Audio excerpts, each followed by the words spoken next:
day. Welcome to 2021 World Intellectual Property Forum.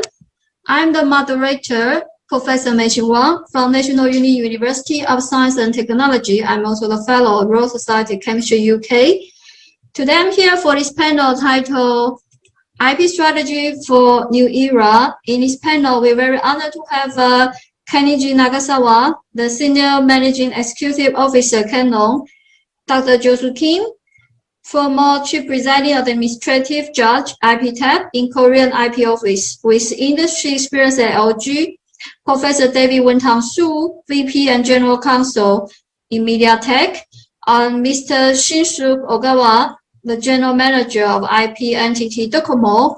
Nevertheless, my co-moderator, Professor Edward Lemon, Managing Partner of Lemon Li Shu. All our eminent panelists are the Senior Executive Officers, VPs, General Counsel, General Managers from the global leading companies. They will elaborate their experiences in handling IP matters and enlighten us their strategy and philosophy in their leading companies. Our speaker is Mr. Shinsuke Ogawa, the General Manager of IP in NTT DOCOMO. Let's welcome Ogawa-san. Dear Ogawa-san, highly appreciate for accepting this interview and join the panel titled IP Strategy in New Era for World IPF 2021. As we are aware that NTT DOCOMO is Japan's leading mobile operator with over 80 million subscriptions. The name is officially an abbreviation, do communication over the mobile network, and it's also from a compound word, Dokodemo, that means everywhere in Japan. NTT DOCOMO is one of the world's foremost contributors to 3G, 4G, and 5G mobile communication technologies. Beyond what core communication services, NTT DOCOMO is challenging new frontiers in collaboration with a growing number of entities, partners, creating exciting and convenient value-added services that change the way people live and work. Under a midterm plan, NTT DOCOMO is pioneering a leading-edge 5G network to facilitate innovative services and that will amaze and inspire customers beyond their expectation. So since NTT DOCOMO is the largest mobile telecommunication operator in Japan and has been obtaining a lot of 5G access around the world, may you kindly share descriptions of your business and 5G set portfolio briefly? Let me introduce DOCOMO by using slides. DOCOMO is the largest mobile operator in Japan in terms of the number of subscribers. We have a market share about 37% as of now. As you can see the right figure, our total revenue is about $44 billion. And our current largest revenue source is conventional radio telecommunications, such as packet and voice. Now we place emphasis on non-telecommunication services, what we call smart life business. The smart life business includes content distribution, finance, payment, and shopping, and so on. Currently, we focus on royalty program. The revenue from them has been expanding right now. Well, next please. Yep, please take a look at DOCOMO's R&D activities in terms of intellectual property rights, namely patents. In fact, we are a quite unique telecom operator because we have a large-scale R&D organization and own patents in many countries, including the US, Europe, and China. 62% of our patents are related to the global technological standards. In the worldwide survey presented by the third-party institution, DOCOMO is ranked as one of the top 6 standard essential patent holders in the 5G system, with having 9.5% sub-share. Yep. Next one. This is our summary of our business. Thank you very much. Thank you for your very kind introduction. And the most telephone operators do not have much interest to submit contribution compared to the manufacturer at 3GPP, and which is an international project to develop the mobile telecommunication standard. And NTT DOCOMO, however, has been in the top 10 contributors related to 5G at 3GPP. So may you kindly share why NTT DOCOMO concentrates on standardization activities? Well, we have several reasons why we eagerly seek for a standardization. First of all, in order to realize our corporate vision as early as possible, we think that standardization, it enables us to define our requirements as common specifications.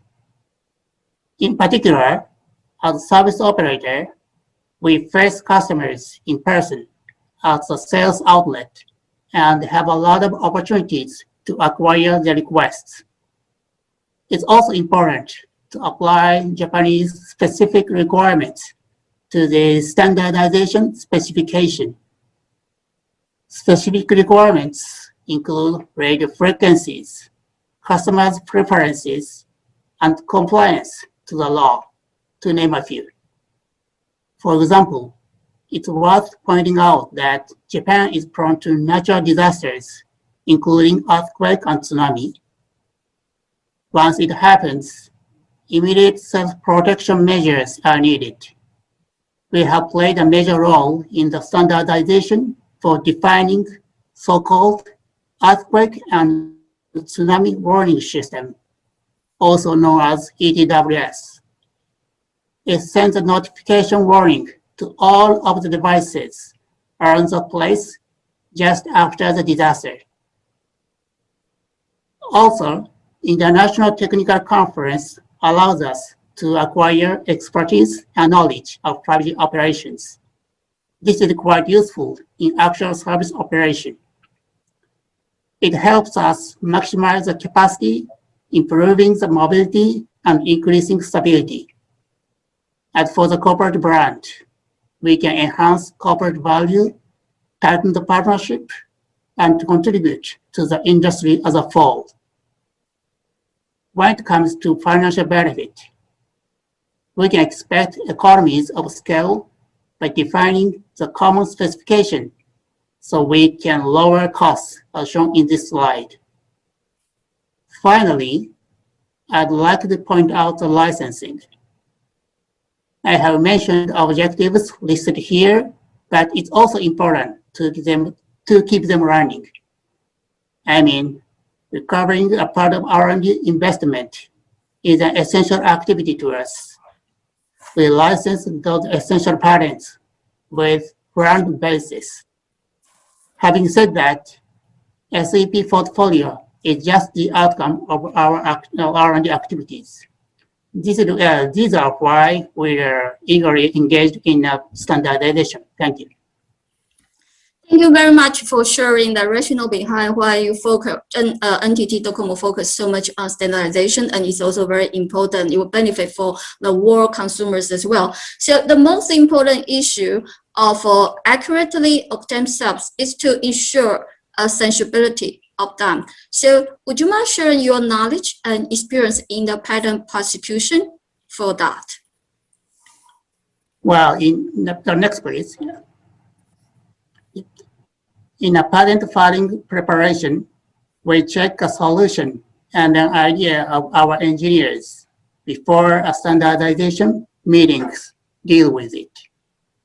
We timely file as many patents as possible. In filing, we make sure the patented technology and our contribution for the standard is relevant and correlated enough. After filing, IPR department, our engineers and outside counsels cross-check the essentiality of the invention and try to maintain the essentiality until the grant. What I have talked about is not particularly new to you, but Such proper actions will be the most valid way to maximize the value of the portfolio. Actually, according to the latest study, the rate of the essentiality of our standard patents are quite high. It is estimated to be around 80% among all of our declarations, which can be compared to, on average, about 30% of all from others. Right. Well, it's an excellent job and very complicated. We know it requires very high skill sets to develop the subs. So NTT DOCOMO is a very unique telecommunication operator because it is both a sub holder and a sub user. So would you mind share your policy for SEP to strike a balance between these two positions? Yes. Well, you're right. Having both aspects of a patent holder and a patent user is somewhat complicated.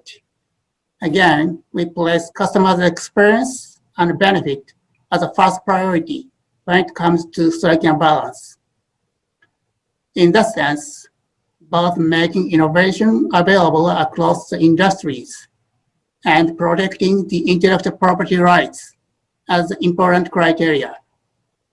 For example, a SEP license fee should be set to low enough, which does not hinder new product development from licensees' perspective, who are willing to use the standard technologies. At the same time, the license fee should be reasonable enough that can recoup an R&D expenditure to some extent and does not impair the incentives of patent holders. For DOCOMO as a patent holder, this is quite essential activity in order to keep producing the new technologies with a positive spiral. We consider that patent pools should be more utilized since they offer one-stop license with reasonable conditions. Of course, if a licensee requests, we can provide a bilateral license as well. From the licensee's perspective, when we purchase a product from a vendor, we require manufacturers to obtain necessary licenses from the patent holders in the procurement agreement. And this means we pay a license fee indirectly. Would you mind sharing your personal career development? That may be very interesting for people who want to enter in IP, because people who can have such experience on SEP and 5G and also their monetization on this program is very unique. So would you mind sharing how you get into this IP business, your background and your vision? So not necessary to be fitting. IP business, Actually, I'm head of this department, and I just joined 6 months ago in the IP field. I used to develop the mobile phones and engaged in customer services and so on the terminal side. I just joined this department 6 months ago, So basically, you are from engineering and marketing and PR, the all very comprehensive and very broad experience. Then you were invited back to IP because based on your broad experience, they bring in IP department, new, new element, new atmosphere, and maybe the new development for the business. Is that right? I just joined and I'm studying right now.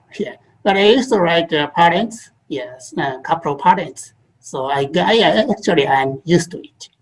Thank you very much for Ogawa-san's in-depth and comprehensive explanation for NTT DOCOMO's IP strategy in new era.